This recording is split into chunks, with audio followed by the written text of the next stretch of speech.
một mặt ngàn sâu trong đời ta nơi một mình nhớ em một mình vắng em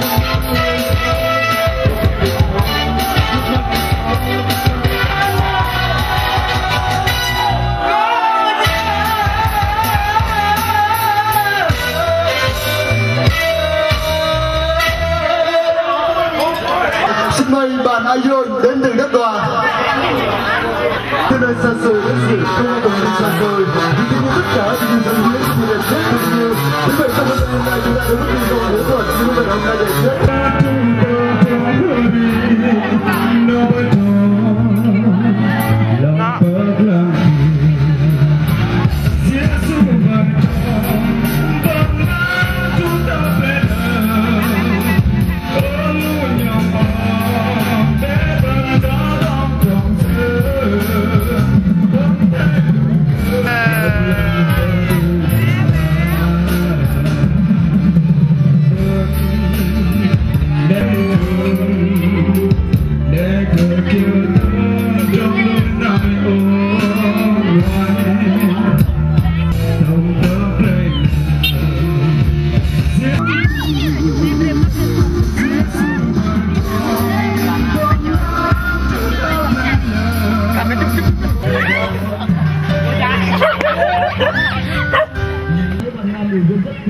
và rất nhiều trong kết thúc như vậy trong xin mời bạn Hồng.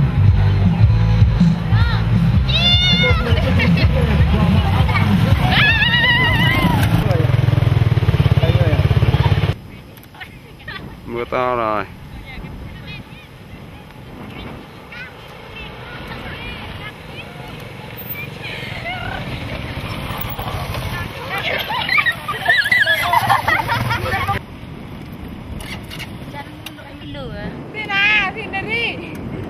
Lên gue tak sih.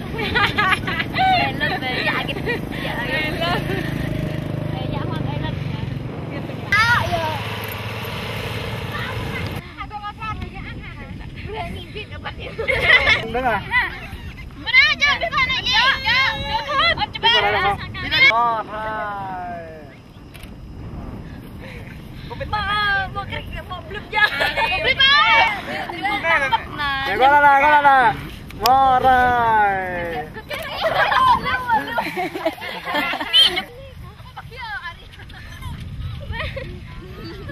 Đôi đó. Quay đi, ngồi như quê này nhá. Bắn. Đấy, bạn ngã này, hút phong hoa.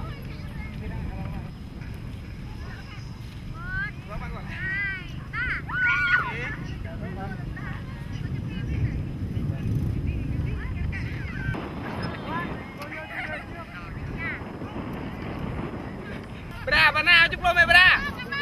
Kini đi chụp lôm.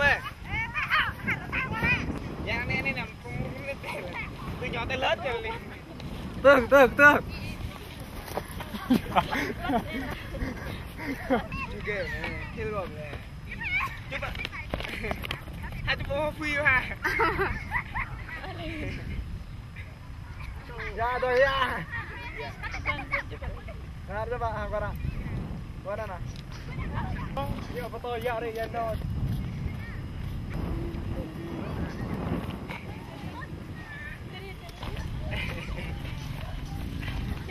Nah, có thật phát thế này nè.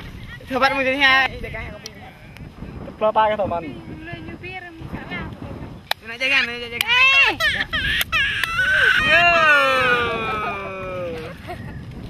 Ta chụp luôn ha. Chụp luôn ha. Ra.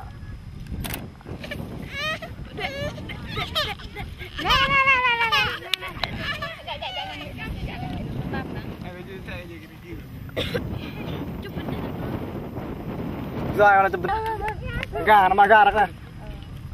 Được rồi.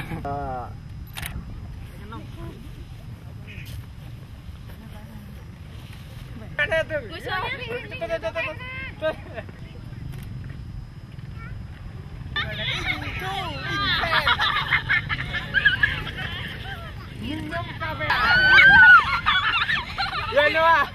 Nhưng cà phê nữa chứ.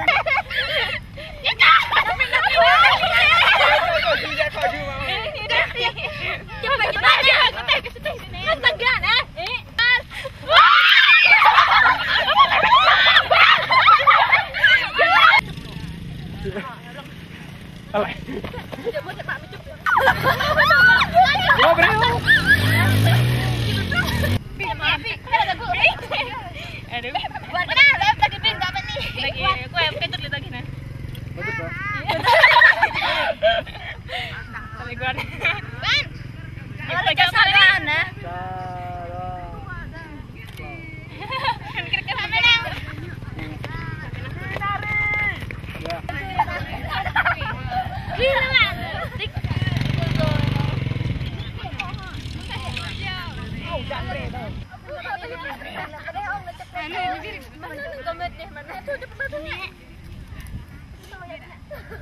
anh cho ba mẹ vào thằng nia em bốn đây con đây đây một con tôi đi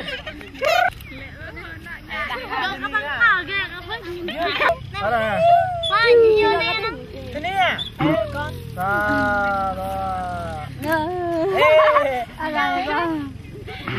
đỏ lâm vẻ thì là cái